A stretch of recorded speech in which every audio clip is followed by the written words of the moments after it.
Hi, ಈ ವಿಡಿಯೋದಲ್ಲಿ ರಾಗಿ ಹಾಲ್ಬಾಯಿಯ ರೆಸಿಪಿಯನ್ನು share ಮಾಡ್ತಾ ಇದ್ದೀನಿ.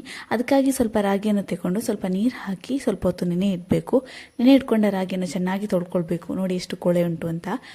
ಈ ರಾಗಿಯನ್ನು ಒಂದು ಮಿಕ್ಸಿ ಜಾರ್ಗೆ ಹಾಕಿ ಸ್ವಲ್ಪ ತೆಂಗಿನಕಾಯಿ ತುರಿ ಹಾಕಿ ನುಣ್ಣಗೆ ರುಬ್ಕೊಳ್ಬೇಕು.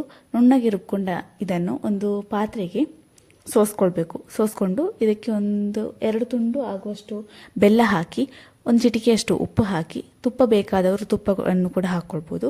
ಇದನ್ನೊಂದು ಒಲೆ ಮೇಲೆ ಇಟ್ಕೊಂಡು ಲೋ ಫ್ಲೇಮಲ್ಲಿ ಬಿಡದೆ ಕೈ ಆಡಿಸಬೇಕು. ಗಂಟು ಕಟ್ಟಬಾರ್ದು, ಅದಕ್ಕಾಗಿ ಕೈ ಆಡಿಸಬೇಕು. ಒಂದು ಸಲ ಕುದಿ ಬಂತು ಅಂತ ಹೇಳಿದರೆ ಪಾಕ ರೆಡಿ ಆಯಿತು ಅಂತ ಅರ್ಥ. ಇದನ್ನು ಕೆಳಗಿಳಿಸಿ ಒಂದು ಬಟ್ಟಲಿಗೆ ಸ್ವಲ್ಪ ತುಪ್ಪ ಹಾಕಿ ಚೆನ್ನಾಗಿ ಸವರ್ಕೊಂಡು ಈ ಮನ್ನಿಯನ್ನು ಅದಕ್ಕೆ ಹಾಕ್ಕೊಂಡು ತಣ್ಣಗಾದ ನಂತರ ಕಟ್ ಮಾಡ್ಕೊಳ್ಳಿ.